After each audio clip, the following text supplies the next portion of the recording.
시간이 되었으므로 다 함께 모임 찬송 315장 찬송하심으로 우리의 마음을 주님 앞에 드려 예배 만들어라 했습니다. 찬송 315장입니다.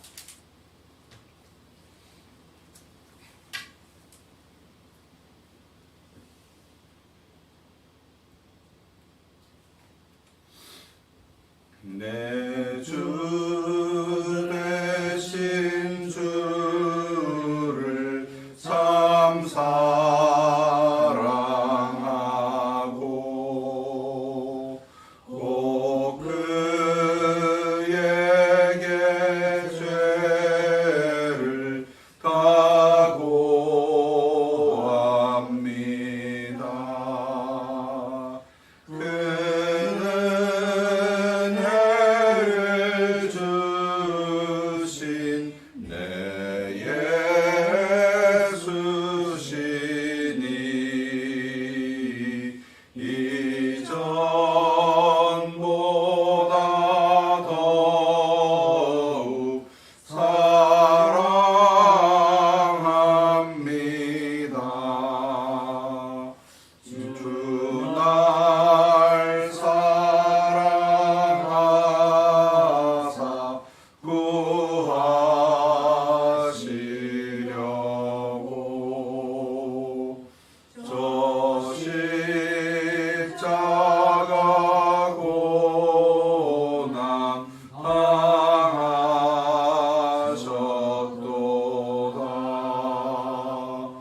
내 평생에 힘쓸 그 큰 의무는 주 예수의 덕을 늘 기림이라. 숨질 때에까지 내 할 말씀은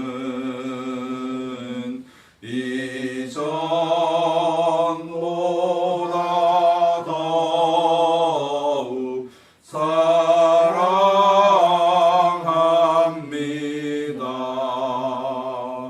그 영광의 나라 나 들어가서 그 풍성한 은혜 늘 감사하리. 금멸유관 쓰고 나 찬송할 말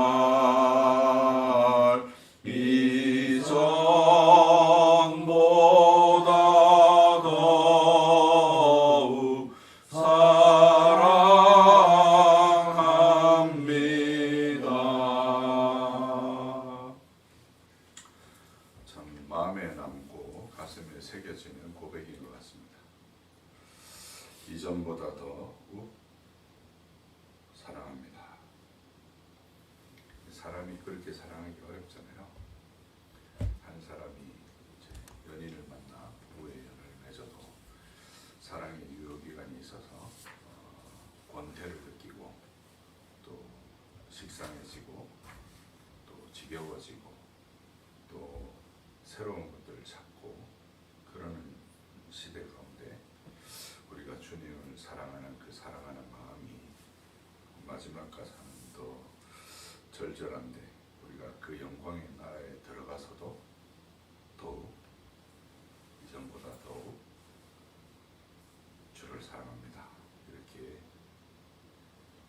기도하실 수 있는 저와 여러분이 되었으면 좋겠습니다. 우리 은민이가 지난주에 성서대 등록을 했어요. 축하해 주시기 바랍니다. 가서 믿음에 대해서 좀 더 잘 배우고 건강한 그리스도인으로 자랄 수 있도록 마음에 생각나실 때마다 기도해 주시기 바랍니다. 다 함께 묵상 기도하심으로 주 2023년 2월 12일 주일을 성부와 성자와 성령 하나님께 예배하심으로 나아가겠습니다. 기도합니다.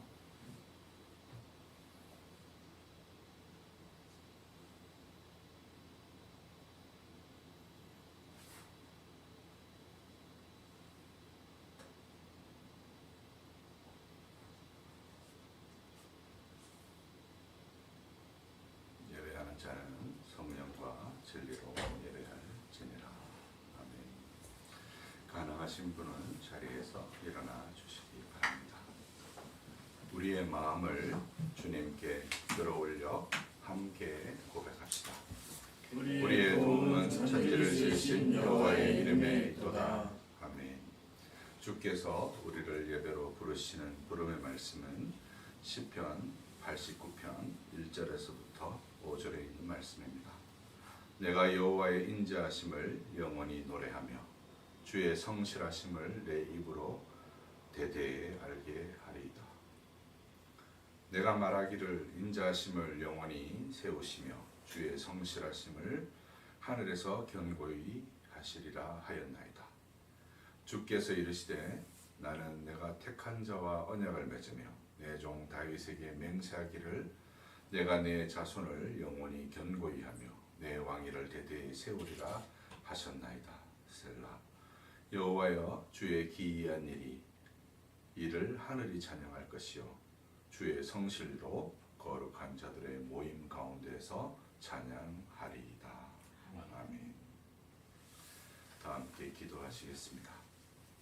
아브라함과 이삭과 야곱과 언약을 맺으신 삼위 하나님을 송축합니다.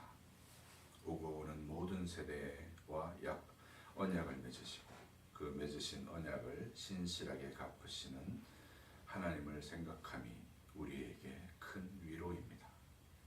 우리가 죄짐으로 권고할 때 우리의 죄를 사하신다고 약속하셨으며 우리가 대적으로 인하여 두려워할 때 우리의 피할 바위가 되실 것이라 약속하셨으며 우리가 연약함으로 언약에서 미끄러질까 두려워할 때 성도의 견인에 대한 약속으로 우리를 낮의 해와 밤의 달로부터 지키시는 하나님이셨습니다. 이스라엘의 역사를 통해 이를 계시하시고 우리로 이 사실을 믿음으로 붙들 수 있게 하시니 감사합니다. 우리가 신실하신 하나님의 성호를 다시 부릅니다. 우리 예배 중에 임하시어 우리를 다스리시고 우리에게 하늘의 신령한 은혜로 공급하시어 우리의 영혼이 소송되게 하소서. 성령으로 우리의 영혼과 마음을 끌어올려 하늘의 예배에 참여케 하소서. 내 영물과 24장로들과 전사들과 허다한 구름과 같은 무리와 더불어 존귀하신 우리 주 예수 그리스도의 속죄하심을 찬송하고 삼위 하나님의 구원의 경륜을 높이어 노래 부르게 하옵소서. 우리가 믿음으로 우리의 마음이 끌어올려질 때 부활 승천하신 주님과 함께하게 하소서. 그리하여 우리가 드리는 매번의 예배가 부활을 경험하는 예배가 되게 하옵소서. 친히 낮아지신 그리스도를 본받아 이 예배와 우리의 삶으로 드리는 예배를 통해 그리스도의 태도를 견지하게 하소서.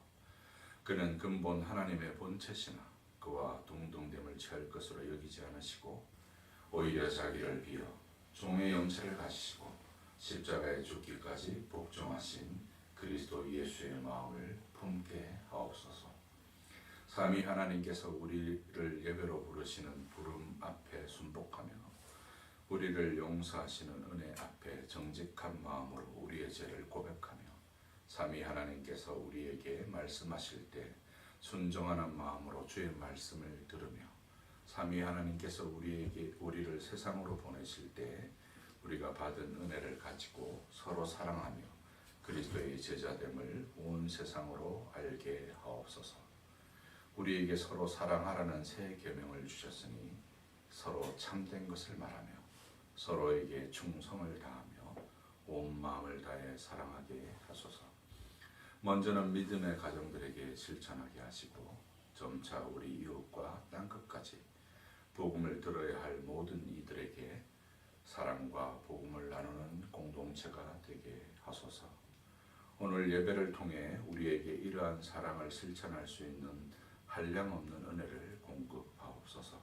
이 은혜는 우리 주 예수 그리스도 외에 다른 데서 얻을 수 없으니 오로지 우리 주의 공로입니다. 사나 죽으나 우리의 유일한 위로가 되시는 예수의 성호를 높이며 은혜를 구합니다. 우리가 드리는 예배에 성령께서 함께하사 은혜를 부어주소서. 믿음으로 간구하는 모든 이에게 부어주소서.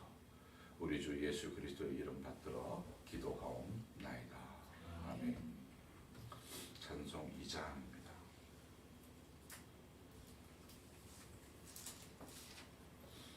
찬양 성부 성자 성령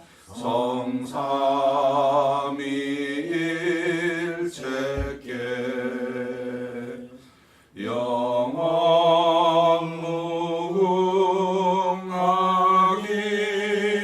무궁하기까지 영광을 돌리세.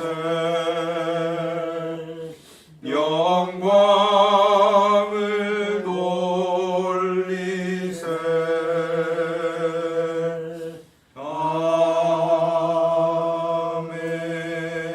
아멘. 자리에 앉아주시기 바랍니다. 우리가 주님 앞에 나올 때 지난 한 주간 우리의 마음으로 지었던 죄, 우리의 입술로 지었던 죄, 우리의 손과 발로 지었던 죄를 주님 앞에 고백하고 주님의 사죄의 은혜를 구하는 시간을 갖겠습니다. 주께서 우리를 고백으로 부르시는 말씀은 호세아서 12장 5절과 6절의 말씀입니다. 이 말씀이 여러분 영혼과 신부에 주께서 직접 하시는 말씀으로 들리게 되시기를 주님의 이름으로 축원합니다. 여호와는 만군의 하나님이시라. 여호와는 그를 기억하게 하는 이름이니라. 그런즉 너희 하나님께로 돌아와서 인애와 정의를 지키며 항상 너희 하나님을 바랄지어다. 다 함께 묵상 하시겠습니다.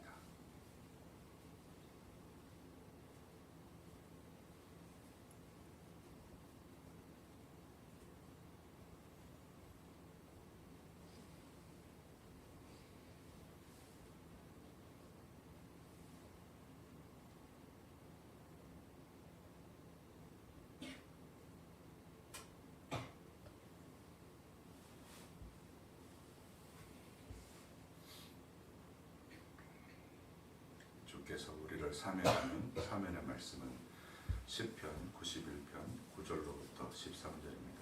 이 말씀 들으실 때 믿음으로 받으시고 사죄의 은혜 가운데 확신 가운데 거하시는 저와 여러분 되기를 바랍니다. 내가 말하기를 여호와는 나의 피난처시라 하고 지존자를 너의 거처로 삼았으므로 화가 네게 미치지 못하여 재앙이 내 장막에 가까이 오지 못하리니 그가 너를 위하여 그의 천사들을 명령하사 내 모든 길에서 너를 지키게 하심이라. 그들이 그들의 손으로 너를 붙들어 발이 돌에 부딪히지 아니하게 하리로다. 내가 사자와 독사를 밟으며 젊은 사자와 뱀을 발로 누르리로다. 아멘. 우리가 주님께 드릴 찬송은 찬송 19장 찬송하는 소리 있어.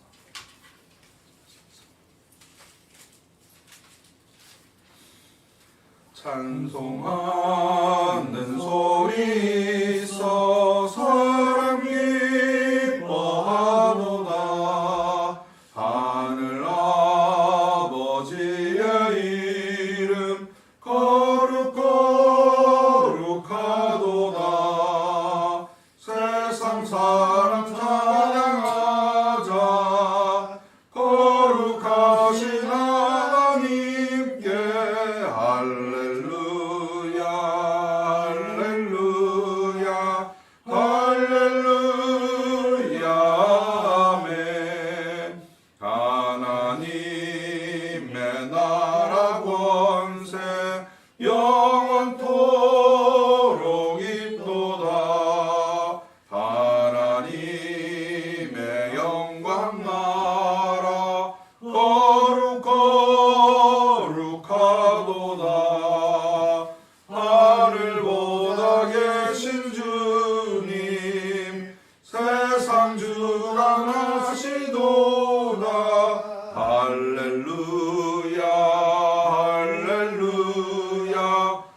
나를 주옵소서.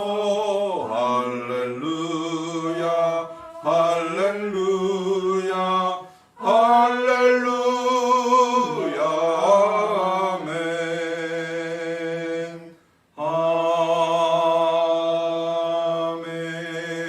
아멘.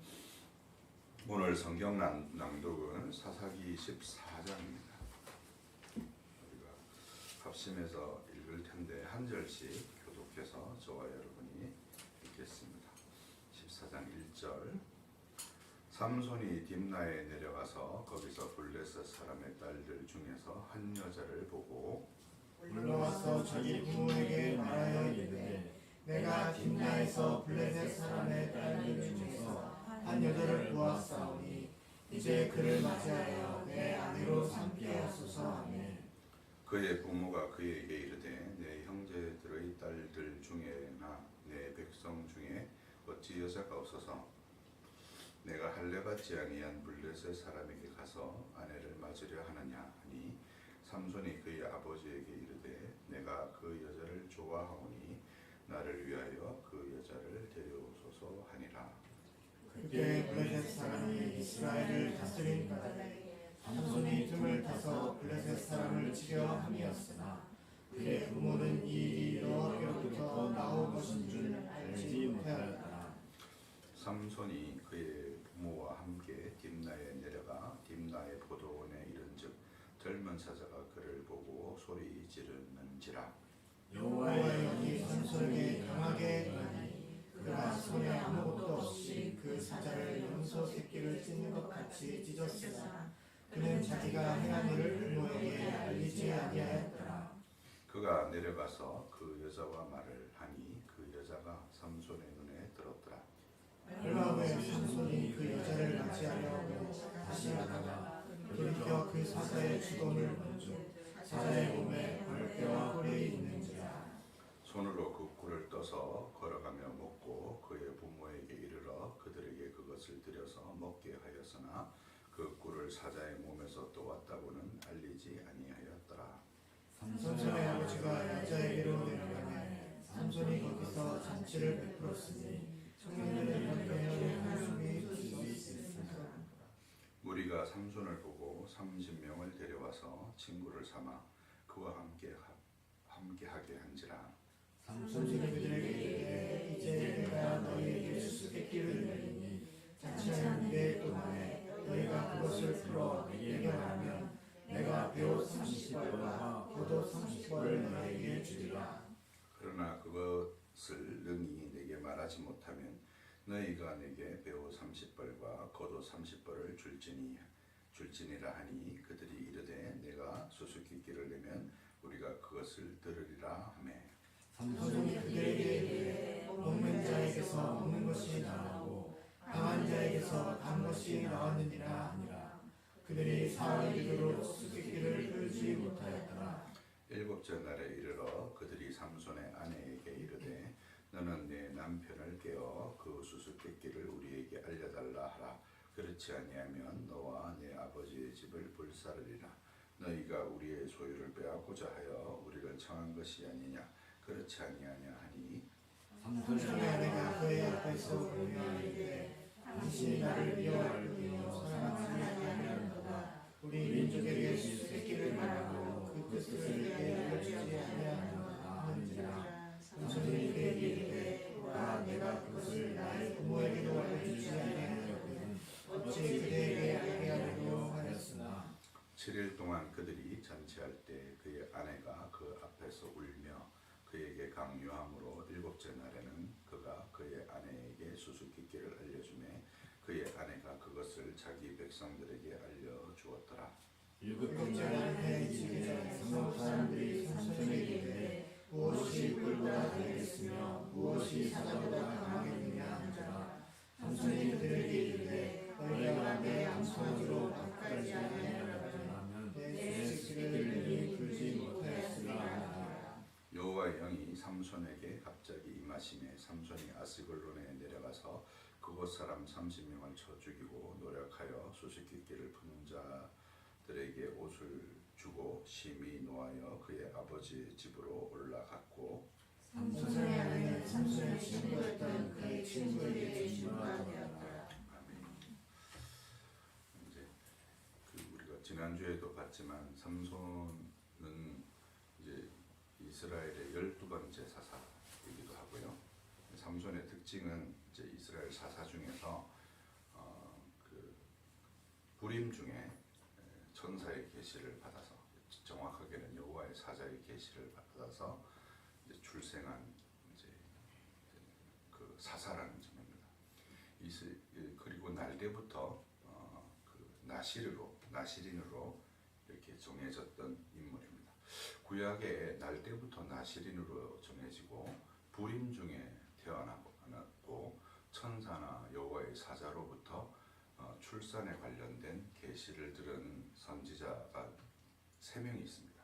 그 첫 번째가 사사였던 삼손이고, 두 번째가 제사장이었던 사무엘이고, 세 번째가 그 세례 요한이었습니다. 선지자였던 세례 요한이었는데, 이 셋은 모두 그리스도의 나심에 대한 예표이기도 합니다.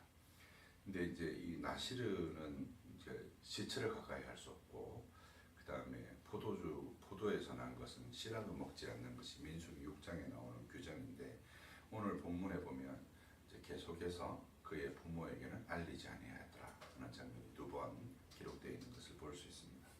그리고 그 꿀을 사자의 사체에서부터 얻는 장면에서 삼손이 어떻게 이제 여호와께 부름을 받은 백성으로서 그 일을 수행해 가는 데 있어서 그에게 걸림돌이 되어지는 부분이 무엇인지를 본문을 통해서 볼 수 있습니다. 이런 부분들을 주목해서 좀 보시면 좋을 것 같습니다. 연보미 찬송은 찬송 73장.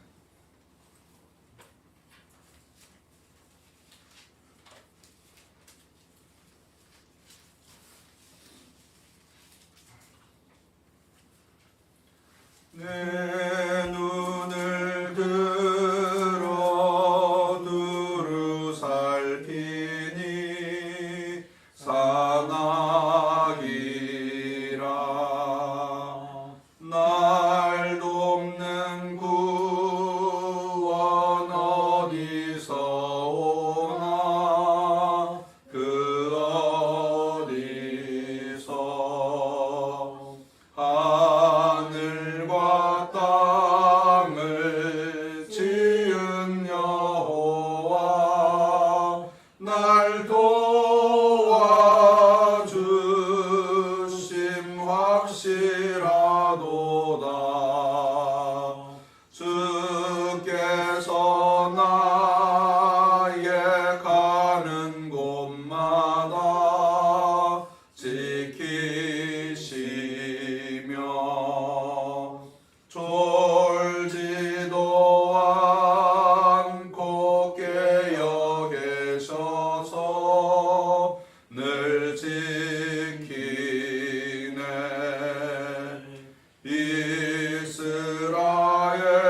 이스라엘을 지키시느니 쉬지도 않고 살펴주시네. 여호와 나의 보호자시니 늘 지키며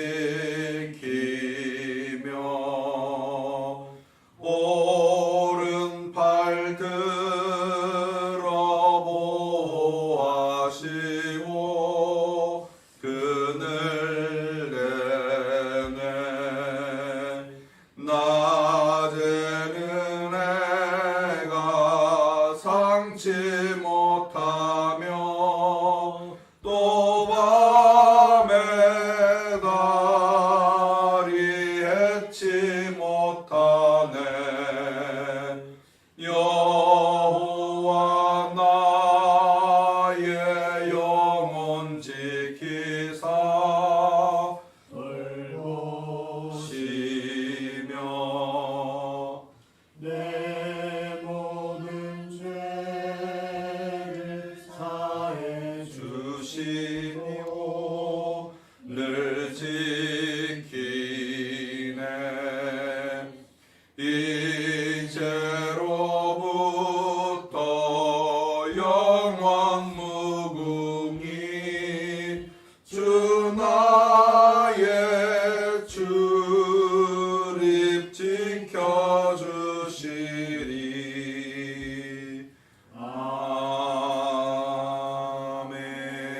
아멘. 기도하겠습니다. 만복의 근원이신 삼위 하나님을 송축합니다. 아담과 하와의 타락에도 불구하고 아브라함을 다시 불러 그와 약속하시고 그의 여러 후손이 있었음에도 생산 능력이 다하였던 사라를 부르사 그로 말미암아 난 자가 약속의 자녀라 하셨습니다. 이는 육체를 따라 남이 아니라 성령을 따라 난 자가 약속의 자녀라는 사실을 우리에게 가르치시기 위함입니다. 그렇게 아브라함과 이삭과 야곱에게 약속하시고 그 약속을 따라 오늘도 성령으로 중생하는 모든 백성에게 복을 주시고 그들로 하나님의 창조 세계의 모든 것을 충만토록 하시며 만물을 충만하게 하는 충만으로서 교회가 그의 성도들을 부르셨습니다. 우리가 주께 받은 복음은 천사들도 살펴보기 원하는 것입니다. 만물 중에 사람에게만 이 복을 허락하시고 그들로 말미암아 삼위 하나님의 뜻을 따라 만물을 통치하게 하셨습니다. 교회의 머리를 그리스도로 삼으시며 그리스도는 만유의 주이십니다. 그리스도의 오심이 이것의 성취이며 다시 오실 때 이미 성취한 이 하나님 나라와 그 뜻이 온 세상에 이루어져 죄와 부패를 소멸하실 것입니다.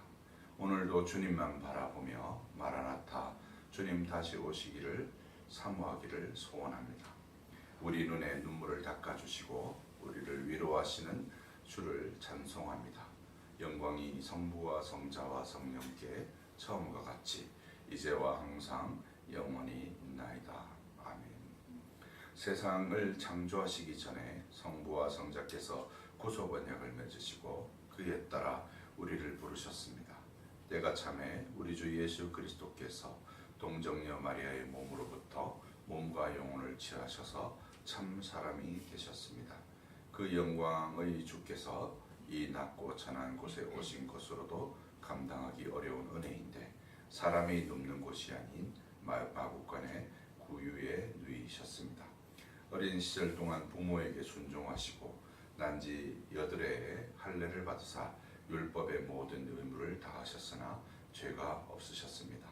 이는 아담의 불순종으로 말미암아 우리에게 유전한 사망의 형벌을 없애기 위한 모든 조건을 다 갖추신 제물이 되기 위함이시며 첫사람 아담이 실패한 순종을 마지막 아담으로서 모든 율법의 조문에 순종하심으로 하나님과 맺은 언약을 성취하기 위함이셨습니다.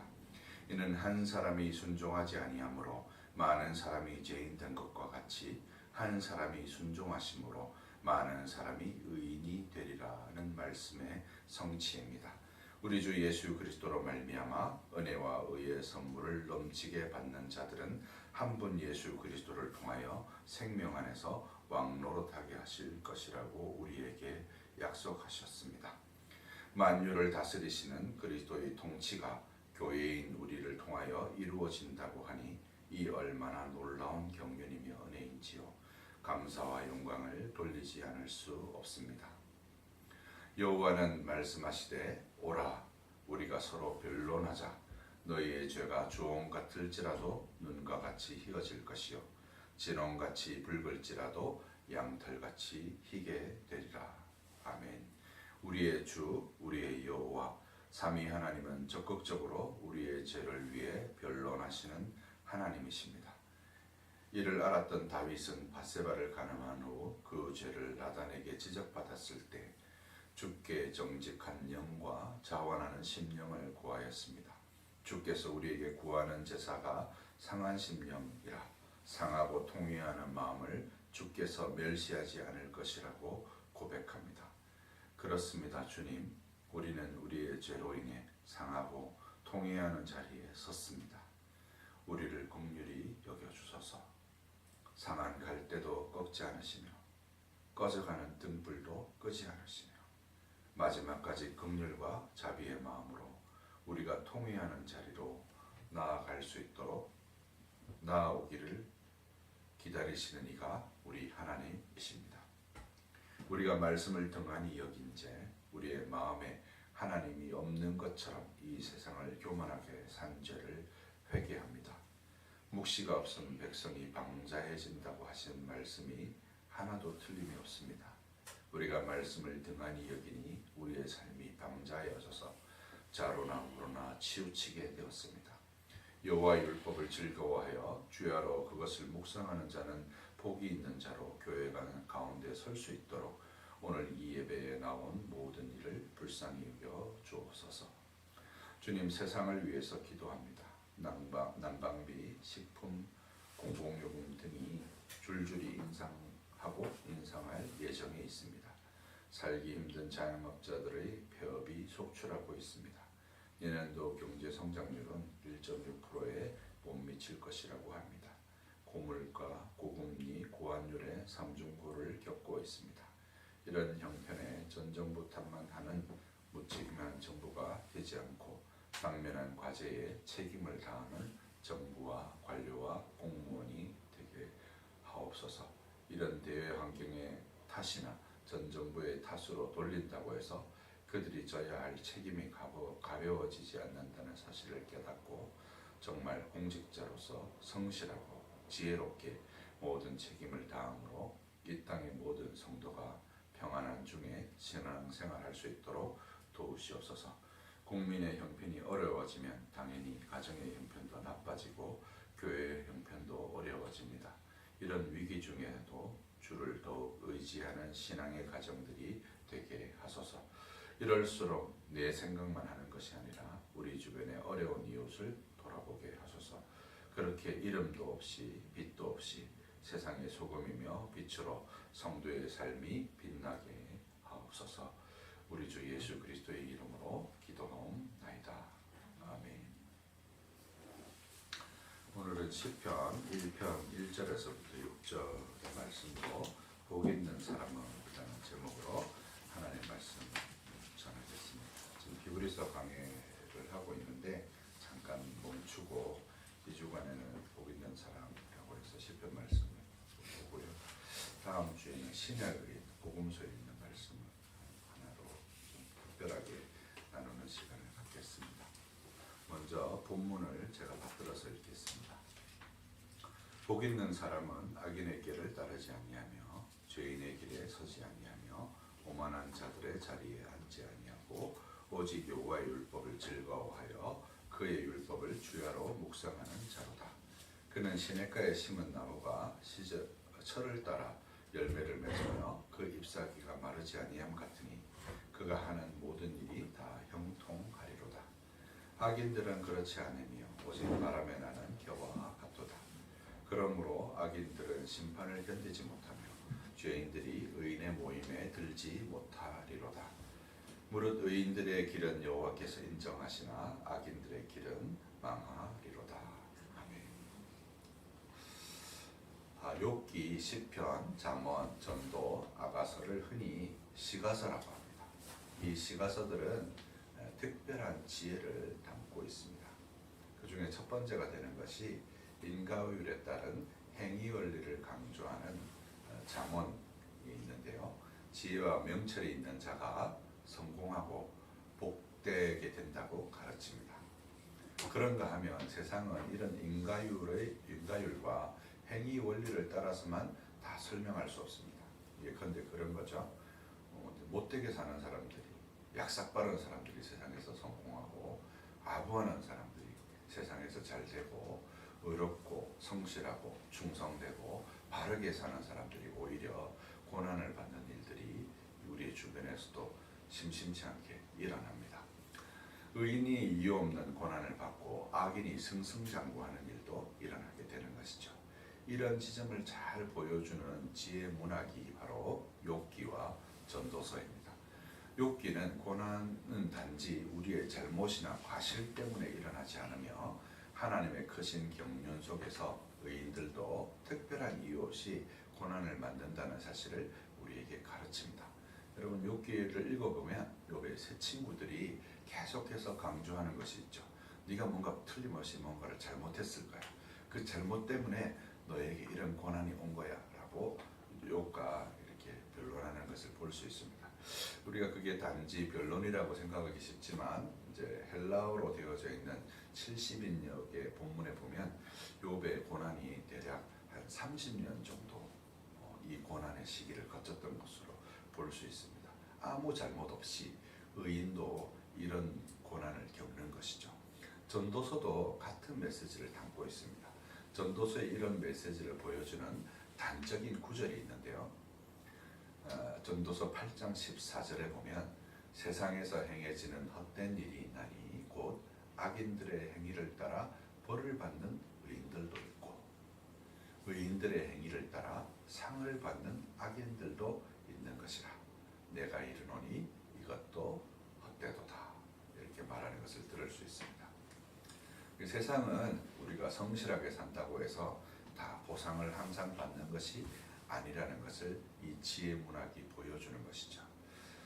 이처럼 지혜문학은 상반되는 두 개의 메시지를 담고 있습니다. 그리고 이 두 개의 서로 결이 다른 메시지를 하나로 묶어주는 우리의 삶의 현장감 넘치는 고백이 바로 시편이라고 할 수 있습니다. 시편 1편과 2편은 전체 시편의 서론으로 시편은 1편은 인가율에 따라 하나님의 말씀을 따라 사는 사람의 복에 대해서 말하고 있습니다. 이제 행위 원리를 따라서 실제로 이렇게 성실하게 행하면 복을 받는다라는 점을 강조하고 있고요. 2편은 왕의 대관식에서 사용되는 시편으로 세상이 불평부당하게 돌아가는 일에 대해서 낙심하지 말고 우리에게는 의의 왕이 계시니 그를 의지하고 경외하라는 메시지를 줍니다. 여러분 실제로 이제 시편 2편은 내 아들이라 그 말씀 신약에서 가장 많이 인용되어진 말씀 중에 하나죠. 예수님이 세례받는 그 장면에 인용되었던 그 본문이 바로 이 시편 2편인데요. 하나님을 경외하고 의지하는 것이 인생의 본분이라는 것을 강조하는 것이 바로 시편 2편의 내용이라고 할 수 있습니다. 전도서의 메시지의 결론도 12장에서 인생이 다하기 전에 여호와를 경외하는 법을 배우라는 것이죠.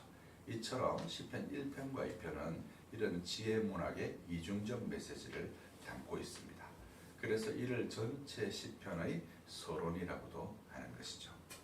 본문에 들어가서 1절과 2절은 복 있는 사람이 어떤 사람인가를 우리에게 정의해서 보여주고 있습니다.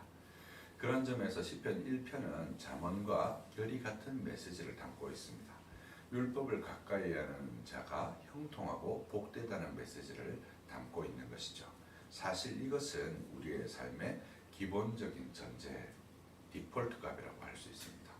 여호와 경외함이란 우리 뜻대로 될 때 그를 존중하고 두려워하는 것이 아니라 우리보다 크시고 지혜로우신 그 경륜을 의지함으로 그리하지 아니하실지라도 주께서 더 지혜로우시며 전능하신 분이라는 것을 인정하고 그분께 복종하는 것을 말합니다.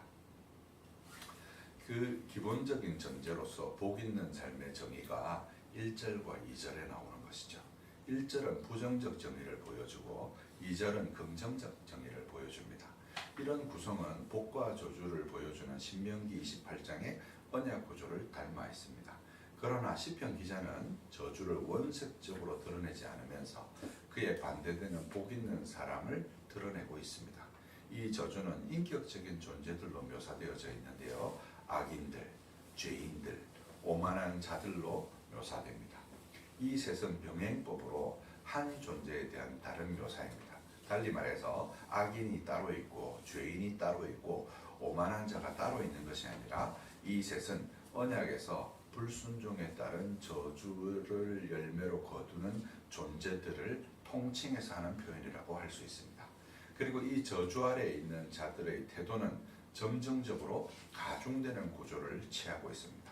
처음에는 꾀고 생각하는 데서 시작하지만 그들의 태도는 사는 방식으로서 길이 되고 결국 그들이 살아가는 생활의 터전인 자리가 됩니다. 이 악인의 꾀란 뭔가 특별한 종류의 악한 도모인 듯 보이지만 시편은 이것을 더 근원적인 데서 찾습니다. 시편 10편 4절에서 이 악인의 꾀를 이렇게 설명합니다. 시편 10편 4절입니다. 악인은 그의 교만한 얼굴로 말하기를 여호와께서 이를 감찰하지 아니하신다 하며 그의 모든 사상에 하나님이 없다 하나이다. 악인의 생각이란 다른 것이 아니라 그 사상에 하나님이 없다는 것이죠.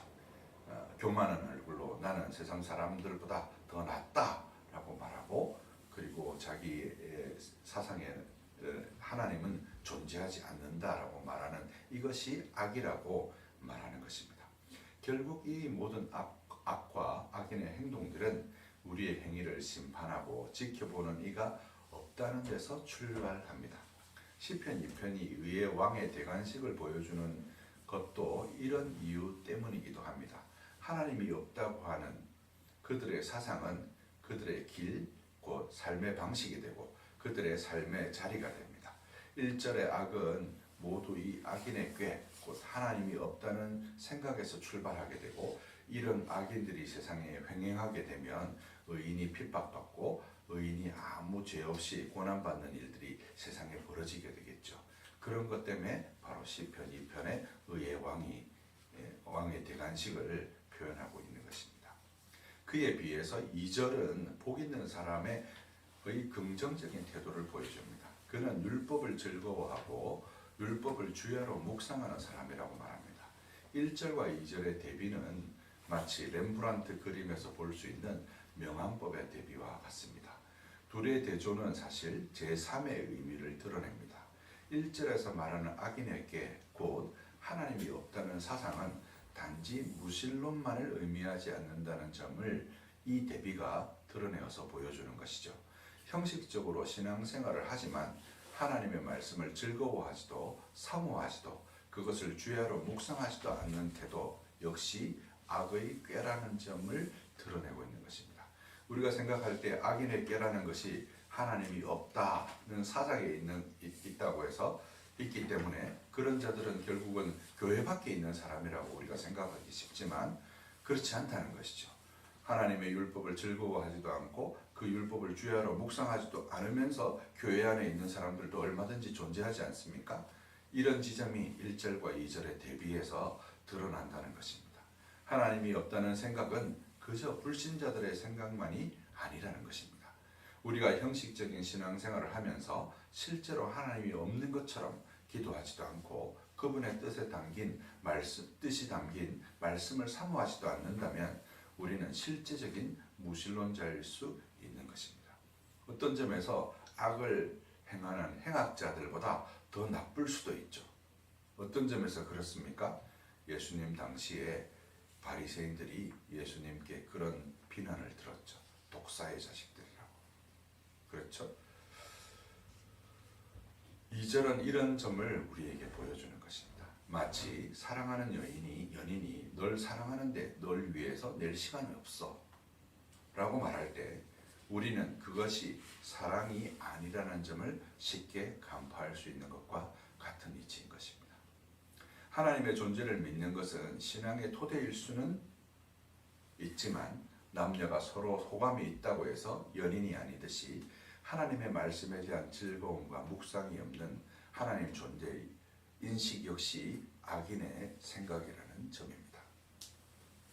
어떤 점에서 자기를 기만하고 있는 것이죠. 나는 저 불신자들보다 착한 사람이야 라고 하면서 자기를 기만하고 있는 것일 수 있다는 것입니다. 3절과 4절은 이 의인과 악인의 미래를 보여주고 있습니다.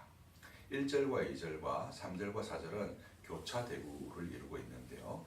처음에 악인으로부터 시작해서 악인의 꾀, 죄인의 길, 오만한 자의 자리라고 하는 이 악인으로부터 시작해서 2절에서는 의인은 여호와의 율법을 즐거워하고 묵상하는 것으로 시작하고 3절은 다시 의인의 얘기를 하고 4절은 다시 악인에 대한 이야기를 하고 있는 이렇게 교차대구의 구조를 하고 있습니다. 1절과 2절이 정의를 내리면서 악을 먼저 비추고 의인 곧 복 있는 사람을 나중에 비추었다면 3절과 4절은 복 있는 의인을 먼저 그림처럼 묘사하고 악인을 묘사합니다. 시인은 두 개의 이미지를 사용하는데요. 먼저 의인의 이미지는 시냇가에 심겨서 시절을 따라 열매를 맺고 잎사귀가 마르지 않는 나무의 이미지를 보여주고, 아기는 바람의 나뒹구로 다니는 덩쿨의 이미지를 보여줍니다. 여기서 결하고 번역을 했지만 우리가 서부 영화에서 보는 황야에서 바람을 따라 이리저리 뒹구른 공 모양의 더미를 묘사한 것이라 할 수 있습니다. 이 두 대조적인 이미지는 하나는 심지가 곧고 견고함을, 다른 하나는 시류와 바람에 따라서 정처 없음을 보여주고, 시냇가에 심긴 나무는 생명의 나무 곧 에덴 동산의 이미지를 보여줍니다. 이는 성전의 상징이기도 하고 에스겔서와 계시록의 성전의 이미지에서 잘 드러납니다. 대표적으로 계시록 22장 1절과 2절에 보면 또 그가 수정같이 맑은 생명수 강을 내게 보이니 하나님과 및 어린 양의 보좌로부터 나와서 길 가운데로 흐르더라. 강 좌우에 생명나무가 있어 12가지 열매를 맺되 달마다 그 열매를 맺고 그 나무 잎사귀들은 만국을 치료하기 위하여 있더라. 이렇게 묘사하고 있습니다. 이처럼 시냇가에 심기운 나무는 성전의 이미지, 그리고 그 성전의 중앙에 있었던 에덴 동산의 중앙에 있었던 생명나무의 이미지를 우리에게 보여주는 것이죠. 복 있는 사람은 이렇게 생명나무로부터 열매와 결실을 얻는 것처럼 모든 일이 다 형통합니다. 여기서도 우리는 몇 가지 오해를 하게 되는데요. 형통을 마치 하는 일마다 다 잘 된다는 의미로만 생각하는 것입니다. 사실 우리의 대중적인 이미지가 그런 이미지죠. 형통하다, 복 있다라고 하면 그냥 하는 일이 다 잘 되고 다 성공하고 다 똑똑해지고 돈도 잘 벌고 출세하고 높은 학력과 학벌을 가지게 되는 것으로 이해하는 경향이 있습니다. 서론에서도 이미 밝혔듯이 인과율로는 그것이 자연적이지만 죄와 오염에 가득한 이 세상에서는 전도서가 말한 바와 같은 반전이 늘 있기 마련인 것입니다. 의인이지만 악인의 벌을 받는 사람이 있고 악인이지만 의인의 상을 받는 사람이 세상에 존재한다는 것이죠. 시인이 말하고자 하는 형통은 그런 점을 고려해서 이해해야 합니다. 이를 가장 잘 보여주는 것이 창세기 39장입니다. 창세기 39장은 요셉의 서사로서 요셉의 가장 어두운 시절을 묘사하는 본문입니다. 그가 형들에게 노예로 팔린 일과 보디발의 집에서 누명을 쓰고 옥에 갇힌 일을 기록한 본문입니다. 그런데 창세기는 이 본문을 렘브란트의 명암법처럼 이 어두움과 대비를 이루는 밝은 대비를 우리에게 보여줍니다. 창세기 39장을 실제로 어떻게 기술하고 있냐면요. 이렇게 기술했습니다. 여호와께서 요셉과 함께 하심으로 그가 형통한 자가 되어 그의 주인 애굽 사람의 집에 있으니 그 집의 주인이 여호와께서 그와 함께 하심을 보며 또 여호와께서 그의 범사에 형통하게 하심을 보았더라. 2절과 3절의 내용이고요. 마지막 끝부분에 가면 23절에 간수장은 그의 손에 맡긴 것을 무엇이든지 살펴보지 아니하였으니 이는 여호와께서 요셉과 함께 하심이라. 여호와께서 그를 범사에 형통하게 하셨더라. 사실 여러분 요셉의 이야기 중에 가장 어두운 얘기가 창세기 39장이거든요. 그렇죠. 여러분의 인생에서 이런 일을 겪었다고 하면 상처받아서 자기 골방에서 나오지 않을 사람이 오늘날 아마 99명, 100명이면 99명이 아닐까 생각합니다. 그런데 이 창세기 39장의 이 어두운 이야기를 앞뒤로 요셉이 형통하였다는 이야기로 재해석하고 있습니다. 그의 배신당함에도 그의 누명에도 그는 형통했습니다. 그리고 이미 눈치채셨겠지만 이 형통이라는 구절에 따라다니는 말씀이 있는데요. 여호와께서 요셉과 함께 하심으로 여호와께서 요셉과 함께 하심이라입니다. 형통은 곧 하나님이 함께 하심입니다. 그가 어느 곳에 있든지 말입니다. 생명수 강가가 나무의 형통이듯이 거기에 떨어져 나뒹구는 덩굴이 악인의 삶인 것이죠. 마지막 5절과 6절은 의인과 악인의 종국, 다시 말해서 종말에 대해서 우리에게 보여줍니다. 5절의 앞에 그러므로는 이제 이들이 살아가는 삶의 결론과 마지막을 우리에게 보여주고 있습니다. 떠도는 불황자와 같은 악인의 삶은 심판을 견딜 수가 없습니다. 성경은 의인과 악인이 모두 행위를 따라 심판을 받는다고 말합니다. 대표적으로는 로마서에서 바울은 이렇게 말합니다. 2장 13절과 16절인데요. 하나님 앞에서 율법을 듣는 자가 의인이 아니요 오직 율법을 행하는 자라야 의롭다 하심을 얻으리니. 16절에 곧 나의 복음에 이른 바와 같이 하나님이 예수 그리스도로 말미암아 사람들의 은밀한 것을 심판하시는 그날이라. 그러므로 하나님이 없다고 믿고 자기 사역을 쫓아 향방 없이 굴러다니는 덩굴과 같은 악인은 이 심판을 견딜 수가 없는 것입니다. 그리스도의 의로 무장한 의인들의 모임에 들 수가 없는 것이죠.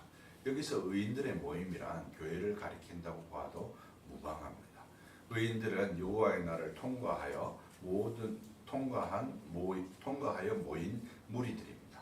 오순절 성령께서 강림하실 때 베드로는 이를 여호와의 날의 성취로 묘사했습니다. 원래 8세기 이전의 선지자들에게서 여호와의 날은 축제의 날이었습니다. 구약에 나오는 절기들은 하나님을 기뻐하는 날들이잖아요. 근데 이 여호와의 날이 심판의 날로 불립니다. 아모스 선지자는 화 있을진저 여호와의 날을 사모하는 자여 너희가 어찌하여 여호와의 날을 사모하느냐 그 날은 어둠이요 빛이 아니라 마치 사람이 사자를 피하다가 곰을 만나거나 혹은 집에 들어가서 손을 벽에 대었다가 뱀에게 물림 같도다. 여호와의 날은 빛없는 어둠이 아니며 밤낮 없는 캄캄함이 아니냐라고 이렇게 말하고 있는 것을 볼 수 있습니다. 이 날이 바로 오순절에 성취되었다고 베드로가 선포하는 것입니다. 그 본문이 사도행전 2장 17절에서 20절에 나오는데요. 요 하나님이 말씀하시기를 말세에 내가 내 영을 모든 육체에 부어주리니 주의 크고 영화로운 날이 이르기 전에 해가 변하여 어두워지고 달이 변하여 피가 되리라. 베드로는 요엘서를 인용하면서 그 후에라고 되어 있는 요엘서의 본문을 말세로 변환해서 옮기고 오순절 성령 강림이 바로 이 마지막 때의 사건이라고 말하고 있습니다. 그리고 이 인용의 본문은 주의 날, 곧 여호와의 날을 의미합니다. 말씀에 접붙임 바 된 의인이 아니면 이 종말을 견딜 수가 없으며 그들이 의인의 모임, 곧 교회에 들 수 없다는 것을 말하는 것입니다. 이 오순절 성령 강림의 사건은 교회로 봐서는 축복의 날이고 기쁨의 날이지만 이 세상으로 봐서는 동시에 심판의 날이요 종말의 날인 것입니다. 오늘 시편 1편 5절에서 6절에서 말하고 있는 그 심판과 종말이 바로 이런 의미인 것이죠. 그래서 하늘에 속한 교회로서의 보편교회로서의 교회의 근본적인 본질은 악인이 함께할 수 없는 이 모임에 들 수 없는 그런 성령 공동체라는 점을 우리에게 보여주고 있는 것입니다. 결론은 이렇습니다. 웨스트민스터 신앙고백서는 하나님께서 우리를 부르시는 방법이 말씀과 함께라고 말합니다. 여기서 말씀과 함께라고 말할 때는 성령을 의미하는 것이죠. 성령께서 말씀과 함께 우리를 부르신다는 것입니다. 말씀을 가까이 하는 자를 성령께서 통상적인 방법인 말씀으로 부르셔서 그들로 교회를 이루게 하신다는 것이죠. 여러분은 참으로 그리스도의 몸된 교회의 신자입니까? 아니면 그냥 신앙생활을 흉내만 내고 계십니까? 우리가 하나님이 없다고 하는 악인들은 아니지만 여러분 마음속에 여호와의 율법을 즐거워하여서 그 율법을 주야로 묵상하는 마음이 없다면 어쩌면 우리는 실제적인 불신자일 수도 있다는 점이 바로 오늘 본문이 저와 여러분에게 주는 경고라고 할 수 있습니다. 오늘 복 있는 사람은 다른 사람이 아니라 그리스도의 몸인 교회를 이루는 성도들입니다. 그 성도들은 바로 말씀을 즐거워하여 주야로 묵상하는 저와 여러분이어야 하는 것이죠. 오늘 이 본문을 통하여서 이렇게 복을 누리는 저와 여러분들 되시기를 주님의 이름으로 축원합니다. 기도하겠습니다. 주님, 오늘 복 있는 사람이 어떤 사람인지 배웠습니다. 시냇가에 심긴 나무가 시내로부터 생명수를 늘 공급받듯이 우리가 주의 말씀으로부터 늘 영혼의 양식을 공급받아 악이 자기 생각과 길과 삶의 방식으로 사는 것과 달리 주님의 말씀을 따라 생각하고 그 길에 서며 그 그 방식을 따라 사는 그리스도인이 되게 하옵소서. 우리 주 예수 그리스도의 이름으로 기도하옵나이다. 아멘. 다 함께 자리에서 일어나셔서 응답 찬송 433장 귀하신 주여 나의 기도사 찬송하시겠습니다.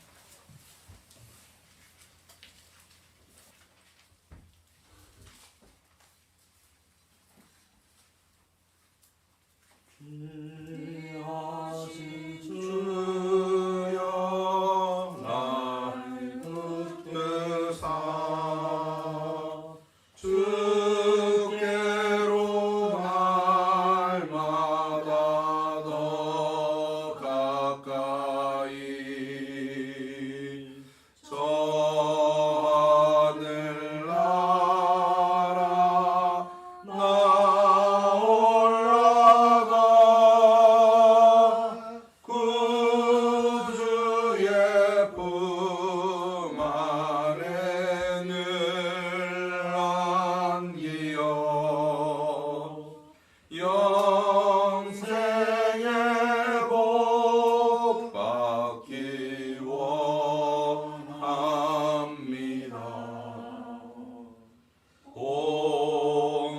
공헌할 물건 나 없어도 날마다 주께로 더 가까이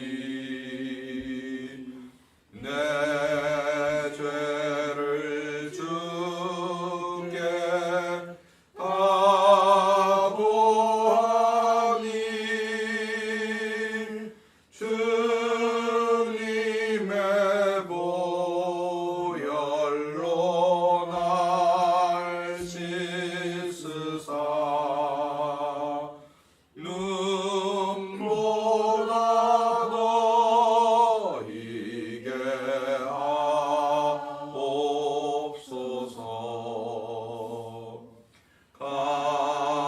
간악한 마귀 날 꿰어도 주 예수 앞으로 더 가까이 이 세상 속한 그 허영심 또 주한 생각을 다 버리니 정결한 마음 내게 늘 주소서. 이 세상 내가 살 동안에 주께로 날마다 더 가까이 섬에는 천국 나 들어가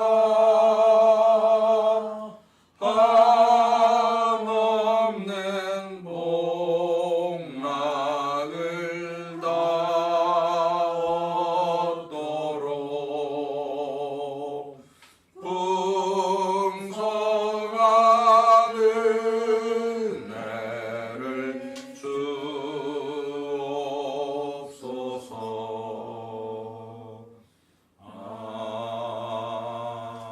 아멘.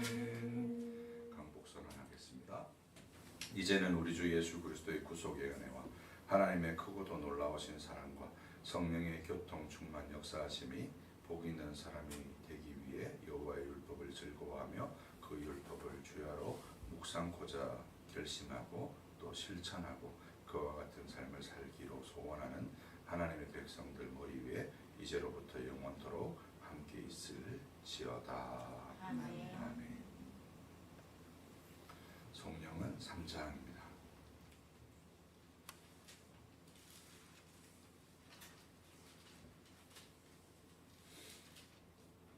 성부 성자와 성령 찬송과 영광 돌려보내세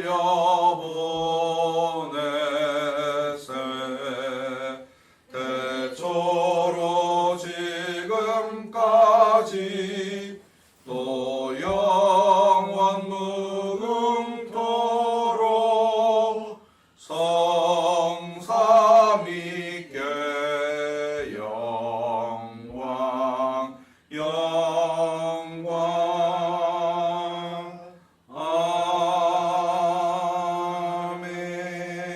아멘.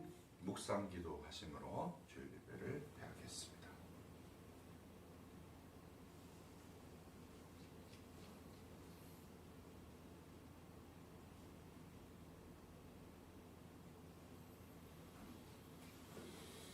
예배를 마쳤습니다.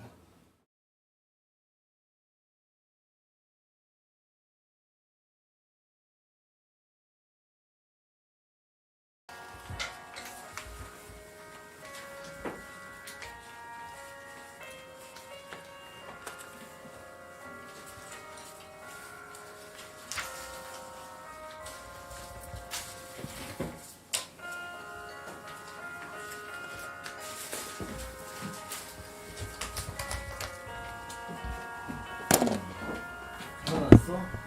우리야 좀 괜찮아? 아직도 뜨겁네. 장님이 오래 간다. 장님이 아니고 머리가 아픈 거야 지금. 머릿속이. 언니랑 대학생이나?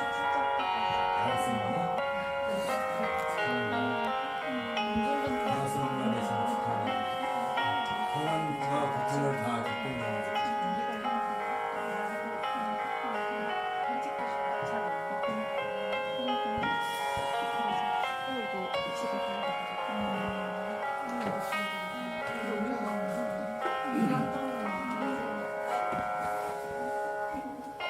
저기 뭐야